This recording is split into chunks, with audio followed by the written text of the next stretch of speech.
By now, you know how the World Cup final ended, but you're missing the real story. It started 19 years ago, with one photograph. Barcelona, 2007. A 20-year-old footballer is handed a baby for a charity photo shoot. He's young, shy, already the most exciting player in the world. He smiles awkwardly. The photo is taken. Everyone moves on. The footballer's name is Lionel Messi. The baby's name is Lamine Yamal. Last night, that baby, now the best young player on earth, walked out of a World Cup final tunnel, and waiting on the other side of the pitch, a 39-year-old Messi, playing the last World Cup match of his life. A curse that took 20 years to break. A kid breaking every record with the word youngest in it. One photograph connecting them before either story made sense. You cannot write this, but football just did. And once you know the story behind that photo, you'll never watch that final the same way again. To understand Sunday, you need two towns, 30 years apart. Rosario, Argentina, the 1990s. A boy so small, doctors said he'd never grow. His family can't afford the growth hormone treatment. A club across the ocean. Barcelona agrees to pay. 13 years old, he leaves everything. His country, his friends, the grandmother who first pushed him onto a pitch. The story goes that his first contract was scribbled on a napkin. Now hold that image. Because 3,000 kilometers away, the exact same story is starting again. Rocafonda, a working-class neighborhood in Mataró, Spain. The 2010s, a kid from an immigrant family. Morocco on one side, Equatorial Guinea on the other. Playing street football between apartment blocks. Barcelona's academy spots him at 7, the same academy that raised the boy from Rosario. 2 kids, 2 continents, 1 machine that builds footballers. La Masia, and 1 photograph, taken years before either story made sense, already connecting them.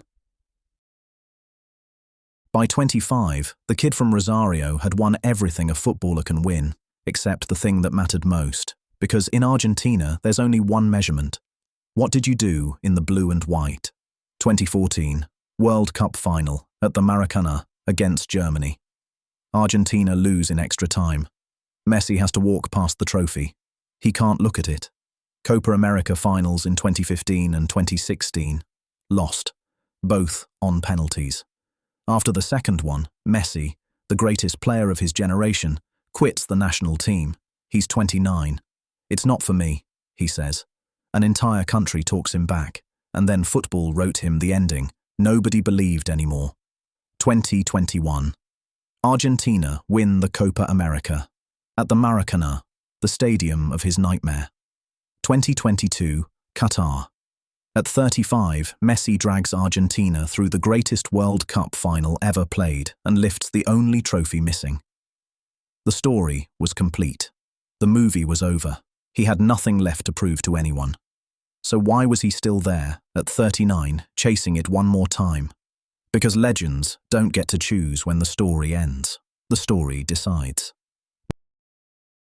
Meanwhile, the baby from the photograph grew up in a hurry.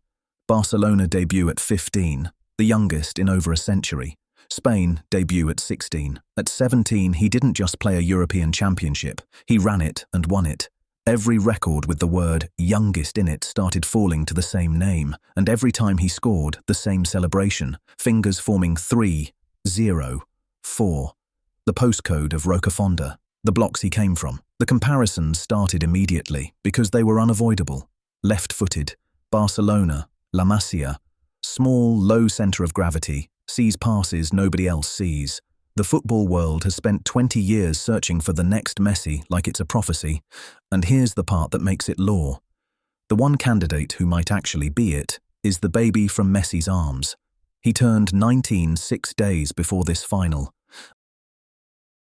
And now watch how the tournament itself built this collision. Spain, the European champions, didn't just reach this final. They went through Cristiano Ronaldo's Portugal, winning with a goal in the 90th minute, quite possibly ending the other legend's last World Cup. Then Belgium, then France, the Heirs team, eliminating the old world step by step. Argentina's road, chaos and late drama the way Argentina likes it. 5 goals against Egypt, and Switzerland conceded 3. And then, England. A rivalry with 60 years of law, a stolen match, a war, the hand of God. That full story, the war, the effigy, all of it, is on this channel. England led that semi-final from minute 55. Argentina equalised in the 85th and won it in the 90th, with, of all people, Diego Simeone's son on the pitch. The law never stops writing itself. So there it was. Sunday night. The champion of Europe against the champion of the world. The greatest player of all time, 39, in his final World Cup match. Against the 19-year-old he once held as a baby. The end of one story, and the beginning of another.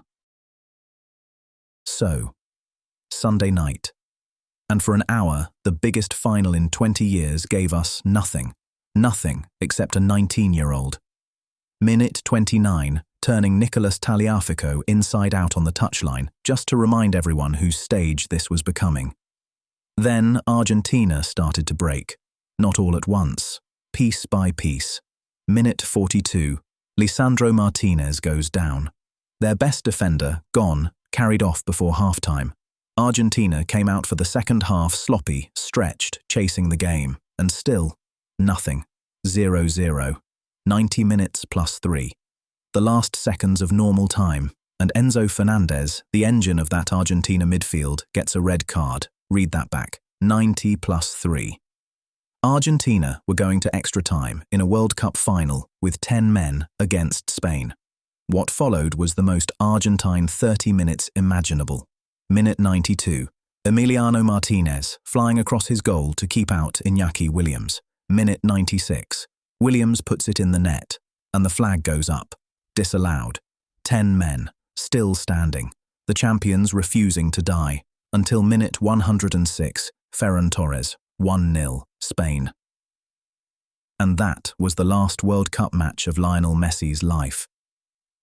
He didn't lose it to a moment of magic from the boy he once held. He lost it the way legends actually lose. Slowly, then all at once. An injury, a red card, and a striker in the 106th minute. Spain are world champions. Lamine Yamal is 19 years old. And that photograph from 2007 just got its ending. Remember the photo? A 20-year-old who didn't yet know he'd become the greatest ever. A baby who didn't yet know anything at all. Nobody in that room in 2007 could have known they were photographing both ends of an era. The man who would define football for 20 years, holding the one who might define the next 20. They didn't know they were taking a picture of a handover. Football doesn't write scripts, it writes law. And this chapter just closed. The full law of England versus Argentina, the war, the hand of God, the effigy, is right here. And next week, the greatest miracle in football history, 5,000 to 1. Subscribe.